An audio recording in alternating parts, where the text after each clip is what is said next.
Hello, this is how you're going to answer your periodical examination. So there are blanks in every problem because you are going to give your own number. You're going to make your own problem so that there would be no two students who's going to have the same answers. So another thing is you may answer this in a whole bond paper or in the notebook, your math notebook.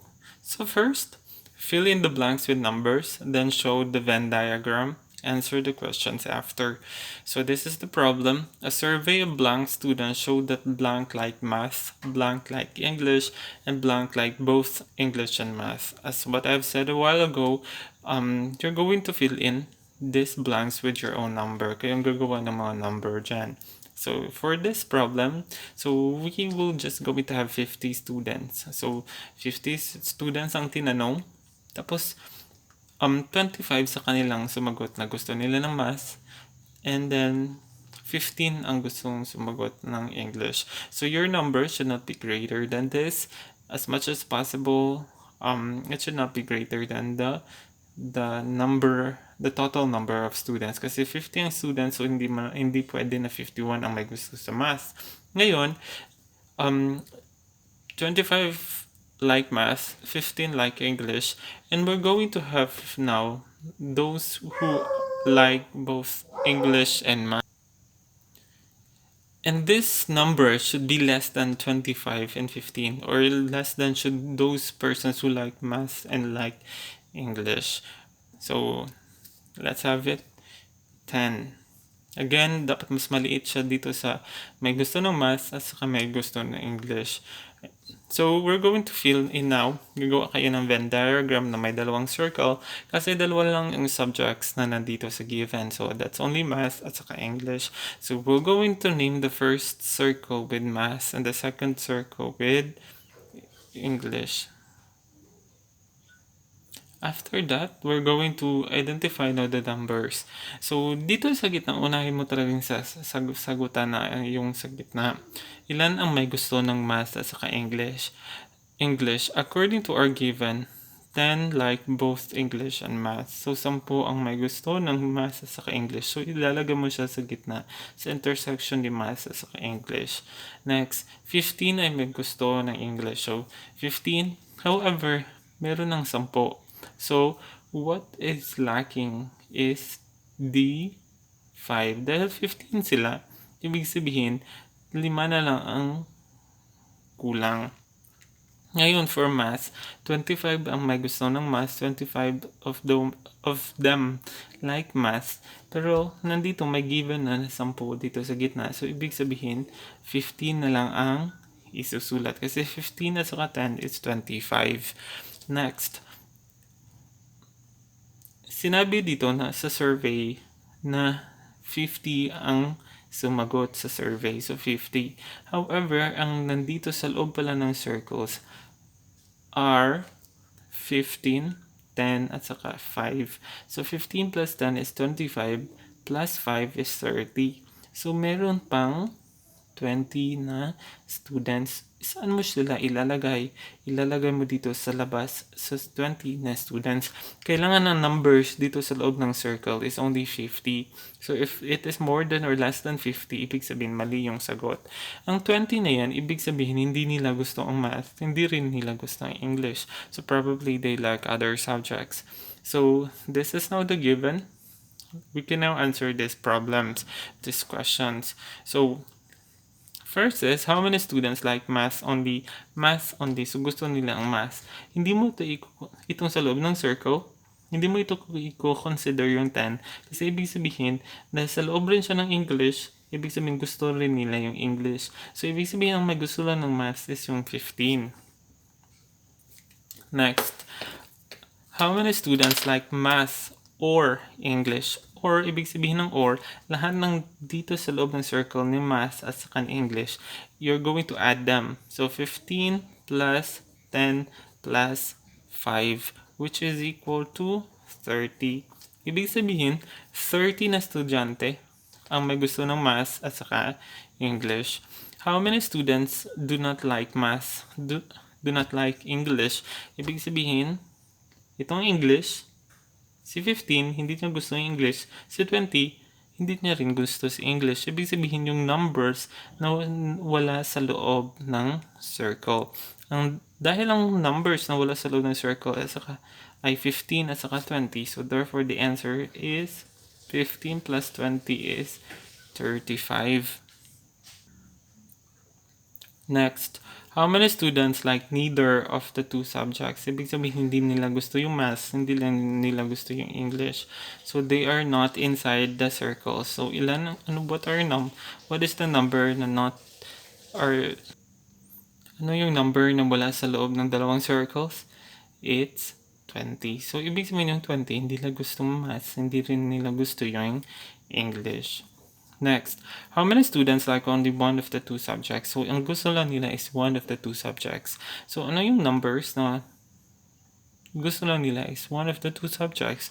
So, ito si math, itong 15 pala, ang gusto lang nila is math. Itong 10 kasi gusto nila math, gusto rin nila English kasi nasa loob sila ng English, nasa loob din sila ng math. Itong 5, nasa loob lang siya ng English, ibig sabihin yan, gusto niya lang is English. So, 15 para sa math, 5 para sa English, ibig sabihin 20. So 20 of the students like only English or math. Hindi pwede dalawa. Next. The next problem is this. Your mother asks you to buy blank fraction kilos of rice and blank whole or natural numbers kilos of chicken. The chicken is 135 pesos per kilo, while the rice is for 46 pesos per kilo.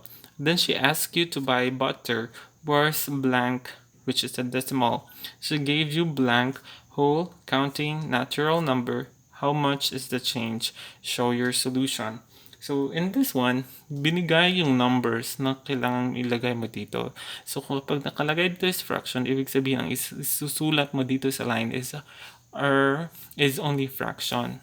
Kung whole natural numbers naman, ibig sabihin ang isusulat mo dito ay yung mga whole natural numbers katulad ng 1, 2, 3, 4, 5 or the counting numbers 1, 2, 3, 4, 5, 6, 7, 8, 9, 10. So on and so forth. Next, dito sa decimal, ibig sabihin may decimal point siya. So, example is 1.2, 2.3. So, we're going to fill in now the blanks. The first is, your mother asks you to buy fraction kilos of rice. So, it's fraction. So, pwede siyang 1/2, pwede 3/4, pwede 1 and 1/2, pwede 4/5, pwede 1 and 1/2. So, let's have it 1 and 1/2. So 1 and 1/2 kilos of rice. Next, the numbers of kilos of chicken is a whole or natural number. So, pwede 1, 2, 3, 4, 5. So, let's have it 2. 2 kilo ng chicken. Ngayon, si mama mo rin, inatasan ka na to buy butter. Ang butter could be, because it's decimal, so it could be 40.50 pesos. So, ang butter is 40.50 pesos. So, you're going to think of the number na pwedeng ibinigay sa'yo ng mama mo. Magkanong perang pwedeng ibigay niya sa'yo? Pwede 100, pwede 500, pwede 1,000. But we're just going to have 1,000 pesos as the money that your mother gave to you, yung binigay sa'yo ng mama mo. So, ito nang given natin. So, the given are 1 and 1/2 kilos of rice for 146 pesos per kilo. Another is 2 kilos of chicken for 135 per kilo. 135 per kilo. Next is 40.50 for butter. And amount that she gave is 1,000 pesos. So, the first thing we're going to identify is magkano yung 1 and 1/2 kilos of rice at saka yung how much is the 2 kilos of chicken, given that ang bawat kilo is 135.